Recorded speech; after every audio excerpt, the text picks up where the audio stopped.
প্রাণী প্রবেশ করেছে। কিন্তু অদ্ভুত বিষয় এই যে সেই প্রাণীটা আসলে এই রাজ্যের কোন জায়গায় অবস্থান করছে সেটা আমি কোনোভাবেই জানতে পারছি না। সর্বনাশ! তাহলে তো আশকাপ রাজ্যের এখন মহা বিপদ আছে। আর আলো আলো তো মাত্র 2 জন প্রহরীকে নিয়ে রাজ্যে বেরিয়ে গেছে। এখন এখন যদি ওর কোনো ক্ষতি হয়ে যায় তাহলে কি হবে? না না, বড় কোনো বিপদ হওয়ার আগেই এক্ষুনি আমাকে সৈন্য সামন্ত নিয়ে বেরিয়ে পড়তে হবে।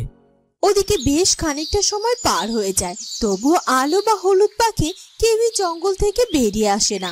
আর এজন্য প্রহরীরা আর সেই প্রজাটি খুব চিন্তায় পড়ে যায়। কি সে কখন আমাদের মহারানী এই জঙ্গলে প্রবেশ করেছে, কিন্তু এখনো তো ফিরে এলো না। এতক্ষণে তো পুরো জঙ্গলকে 4 বার তল্লাশি করা যায়। বিকাল গড়িয়ে সন্ধে নেমে আসে, কিন্তু তখনও আলো জঙ্গলের বাইরে বেরিয়ে না আসায় প্রহরীরা বেশ চিন্তায় পড়ে যায়। কি রে, সন্ধে হয়ে গেল, কিন্তু কই এখনো তো আমাদের মহারানী বা ওই পাখি আমাদের ডাকলো না, আর ফিরেও এলো না। এখন কি করবো বলতো? আমরা কি ভেতরে যাব নাকি? আমরা কি ভেতরে যাব নাকি বাইরে এভাবে দাঁড়িয়ে থাকবো বলতো? এখানে তো সেই সকাল থেকেই দাঁড়িয়ে আছি, কিন্তু এখানে দাঁড়িয়ে থেকে তো কোনো লাভই হচ্ছে না। তাহলে এখানে দাঁড়িয়ে থেকে শুধু শুধু কি করবো বলতো? তাহলে কি করব বল? আমাদের কি তাহলে এখন ওই জঙ্গলের ভেতরে গিয়ে মহারানীকে খুঁজে নিয়ে আসবো? তুই পাগল হয়ে গিয়েছিস? দেখলি না মহারানী ও হলুদ পাখি দুজনে এই জঙ্গলে গিয়ে হারিয়ে গেল। আর এখন যদি আমরা এই জঙ্গলে প্রবেশ করি তাহলে আমরাও হারিয়ে যাব। আর আমার বউ বাচ্চা আছে, আর আমার যদি কিছু হয়ে যায় তাহলে কি হবে বলতো? আর তাও আমি কিছুতেই আমার প্রাণের ঝুঁকি নিতে পারবো না। যদি তোর ইচ্ছা হয় তাহলে তুই যেতে পারিস, আমি ফিরে যাচ্ছি। কি তুই একা একা কেন চলে যাবি? আমি একা থাকলে তো আবার আমার বিপদ হয়ে যাবে। তার থেকে বরং আমিও তোর সাথে ফিরে যাই, না কি বল?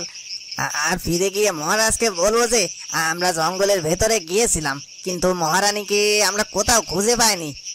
কি বলছিস তুই? মহারাজকে তুই মিথ্যা বলবি গিয়ে? তো কি করব বলতে পারিস তুই? কারণ মহারাজকে যদি সত্যিটা আমি বলে দিই তাহলে সে তো আমাদের গর্দান নিয়ে নেবে। আর তা থেকে আমরা এইটুকু মিথ্যা বলে যদি পার হয়ে যায় তাহলে সেটা কি ভালো নয় বল? হ্যাঁ, তুই এটা মন্দ বলিসনি, কারণ আমরা যে জঙ্গলের ভেতরে যাইনি এর কোনো প্রমাণ নেই, তাই না? তাই বলছি চল এক্ষুনি মহারাজের কাছে যাই। ওদিকে সন্ধে হয়ে যাওয়ার পরও আলো রাজপ্রাসাদে ফিরে না আসায় রাজা প্রতাপ সিংহ খুব দুশ্চিন্তায় পড়ে যায়। কি সন্ধে হয়ে গেল, কিন্তু এখনো তো আলো বা প্রহরীরা কেউ তো রাজপ্রাসাদে ফিরে এলো না। তখন আমি রাজ্যের উদ্দেশ্যে বের হতে চাইলাম, কিন্তু রাজগণক আমাকে বারবার করে আজ রাজপ্রাসাদের বাইরে বের হতে নিষেধ করলো। আর তাই তো আমি যেতে পারলাম না, কারণ উনি আমার বর্তমান অভিভাবক। আর তাই তো ওনার কথা আমি অমান্য করতে পারলাম না। আর তাছাড়া রাজগণক তো গণনা করে বলল যে আলো নাকি কোনো বিপদের যোগ নেই, আর আরও সঠিক সময়ে রাজপ্রাসাদে ফিরে আসবে। কিন্তু আলো তো সেই সকালে বেরিয়েছে, এখন সন্ধে হয়ে গেল। তাহলে কি এখনো আলো ফিরে আসার সময় হয়নি? রাজগণক আমাকে ভরসা দিল আলোর কোনো ক্ষতি হবে না, কিন্তু তারপরও যে আলোর জন্য আমার এত চিন্তা কেন হচ্ছে? একদিকে রাজ্যের এই অবস্থা, আর ওদিকে আলো কোনো খবর নিয়ে ফিরে এলো না। কি যে করি, চিন্তায় আমার খুব অসহ্য লাগছে। তবে তখন আমি গুপ্তচর পাঠালাম, কিন্তু গুপ্তচর সেও তো এখনও কোনো খবর নিয়ে এলো না। তবে আমি তো গুপ্তচর পাঠাতে বেশ খানিকটা দেরি করে ফেলেছি, আর তাই হয়তো সে এখন পর্যন্ত কোনো খবর নিয়ে ফিরে আসতে পারেনি। আর হয়তো সামান্য কিছুটা সময়ের মধ্যেই ফিরে আসবে। আমি বরং আর একটু অপেক্ষা করি, দেখি আলো বা গুপ্তচর কেউ ফিরে আসে কিনা। আর তখনই রাজার পাঠানো সেই গুপ্তচরটি রাজার কাছে চলে আসে। এই তো গুপ্তচর, তুমি চলে এসেছো। সেই তখন থেকে আমি তোমার জন্য অপেক্ষা করেই যাচ্ছিলাম। আচ্ছা, তোমার এতটা দেরি কেন হচ্ছিল বলো আমাকে। আসলে মহারাজ, আপনি তো আমাকে সন্ধ্যের একটু আগে এই জঙ্গলের উদ্দেশ্যে যেতে বললেন। আমার যেতে একটু দেরি হয়ে গিয়েছিল, আর তাই ফিরতেও একটু দেরি হয়ে গেল। তা ঠিক আছে, এখন বলো তুমি কি খবর নিয়ে এসেছো? মহারাজ, আজ আমি যে খবর নিয়ে এসেছি সেই খবর যে খুবই খারাপ। কি বলছো? কি খুব খারাপ খবর? বলো গুপ্তচর, কি খারাপ খবর? আমাকে সবটা খুলে বলো। এরপর গুপ্তচর আলোর ওই জঙ্গল থেকে না ফিরে আসার সব কথা মহারাজকে খুলে বলে। এসব কি বলছো কি তুমি গুপ্তচর? আলো ওই জঙ্গলে গিয়ে ফিরে আসেনি। আর ওই প্রহরী দুটা ওরা কি করছিল? ওরা আলোকে খুঁজতে যায়নি? কি আর বলবো মহারাজ, রানীমা ওদেরকে জঙ্গলের ভেতরে প্রবেশ করতে না করেছিল, আর তাই তো ওরা মহারানীকে খুঁজতেও ওই জঙ্গলে যায়নি। আলো বলল আর আর ওরা গেল না। যখন দেখলো যে আলো কেন ফিরে আসছে না, তখন তো আলোকে খুঁজতে যেতে পারতো। সেটা ওরা কেন করেনি? কেন করেনি সেটা জানতে চান মহারাজ? আমি আপনাকে সবটা বলছি। এরপর গুপ্তচর রাজাকে প্রহরী দুজনের ব্যাপারেও সব কথা খুলে বলে। কি বলছো কি তুমি? ওরা দুজনে আমার কাছে মিথ্যা কথা বলার সাহস করেছে। ওদের এত বড় সাহস! এমনিতে ওরা আমার আলোর খোঁজ না নিয়ে একটা অপরাধ করেছে, আর এখন ওরা আমার কাছে মিথ্যা বলতে চাইছে। আসুক, ওদের গর্দান নেব আমি। যাই হোক মহারাজ, প্রহরীদেরকে যা করার করবেন, আগে মহারানীকে এখন খুঁজে বের করার ব্যবস্থা করুন। কারণ আমি খবর পেয়েছি যে ওই জঙ্গলে ওই ভয়ঙ্কর প্রাণীটির গর্জন শোনা গিয়েছে, আর আমাদের রানীমা ওই জঙ্গলের ভেতরে আছে। আর তাই যে করে হোক মহারাজ, আপনি এক্ষুনি কোনো একটা ব্যবস্থা করুন রানীকে খুঁজে বের করার। হ্যাঁ, তুমি ঠিকই বলেছ। আমার আলোকে বিপদ থেকে উদ্ধার করতেই হবে। জাদুগোলক আলোর খবর নিয়ে জানতে পারে যে আলো এখন মহা বিপদে আছে, আর সে নাগরানীকে আলোর ব্যাপারে সব কথা খুলে বলে। এসব কি বলছো কি জাদুগোলক?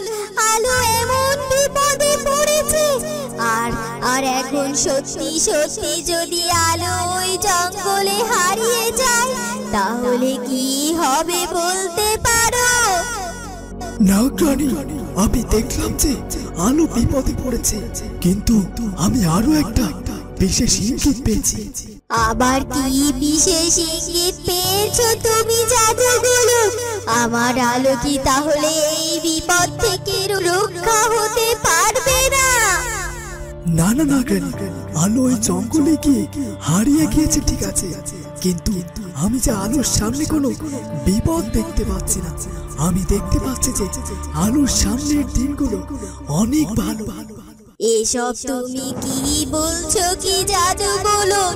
তোমার কথা তো আমি কিছুই বুঝতে পারছি না।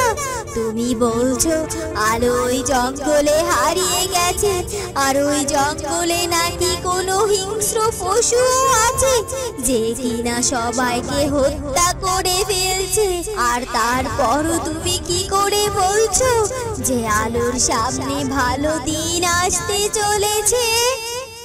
নাগরানী, সেটা আমি নিজেও বুঝতে পারছি না, কিন্তু আমি অনেকটা সময় ধরে সঠিকটা জানবার চেষ্টা করেছি, কিন্তু বারবার একই বিষয় জানতে পারছি। আর আমি নিশ্চিত নাগরানী, আলো এখন যত বড় বিপদেই থাকুক না কেন, আলো ওই বিপদ থেকে রক্ষাও পেয়ে যাবে, আর আলোর কেউ কোনো ক্ষতিও করতে পারবে না। আর সত্যি আলোর সামনের দিনগুলো ভালো আসতে চলেছে। জানি না কি হতে চলেছে। এখন দরবেশ বাবা যদি থাকতেন, তাহলে নিশ্চয়ই আমরা সব কিছু জানতে পারতাম। নাগরানী, আপনি একদম চিন্তা করবেন না, বিধাতা একজন আছেন, আর তিনি ঠিকই আলোকে সুরক্ষিত রাখবেন। তাই যেন হয় জাদুগোলক, তাই যেন হয়। ওদিকে সেই বিকেল বেলায় মালিনীর স্বামী বাড়ি থেকে বেরিয়েছে, কিন্তু রাত অনেক গভীর হয়ে যাওয়ার পরও সে কিছুতেই ফিরে আসে না। আর এটা নিয়ে মালিনী অনেক বেশি দুশ্চিন্তায় পড়ে যায়, আর সে তার স্বামীর জন্য অপেক্ষা করতে করতে শুয়েও পড়ে। কিন্তু সে শুয়ে পড়লেও তার কিছুতেই যেন ঘুম আসে না, কারণ সে তখনও তার স্বামীকে নিয়ে চিন্তা করে যাচ্ছিল। এতটা রাত হয়ে গেল, সেই বিকেল বেলায় আমার স্বামী গ্রামের ভিতর বেরিয়ে গেল আর বলল যে সে আলোর খবরটা সঠিকভাবে শুনে আবার চলে আসবে, কিন্তু কই, এখনো তো ফিরে এলো না। কোথায় গেল যে সে কে জানে। তার জন্য অপেক্ষা করতে করতে তো আমি শুয়েও পড়লাম, খাবারটাও এখনো খেলাম না যে সে আসলে আমি উঠে তারপর একসাথে খাবো, কিন্তু সে তো ফিরে এলো না। সে এখনই ফিরে আসবে আসবে করে তো একটু একটু করে রাতও ভারী হয়ে গেল, কিন্তু তার ফিরে আসার তো কোনো খবর নাই। কি যে করি, আমার তো এখন খুব চিন্তা হচ্ছে। ওদিকে আলো নাকি ওই জঙ্গলে হারিয়ে গেছে, আর আমার স্বামী তো সেই খোঁজই জানতে গেল, কিন্তু ওর তো এখনো ফেরবার কোনো নামই নেই। আচ্ছা, আমার স্বামী আবার ওই জঙ্গলের দিকে চলে গেল না তো? হ্যাঁ হ্যাঁ, সেটা তো হতেই পারে। আর সেটাই যদি হয় তাহলে তাহলে কি হবে? তো বন্ধুরা, কি হতে চলেছে এরপর সেটা জানবো আমরা কুচবরণ কন্যার পরবর্তী পর্বে। আর আমাদের আজকের ভিডিওটি ভালো লাগলে অবশ্যই আমাদের চ্যানেলটিকে সাবস্ক্রাইব করে দিও। দেখা হবে পরের ভিডিওতে। ধন্যবাদ।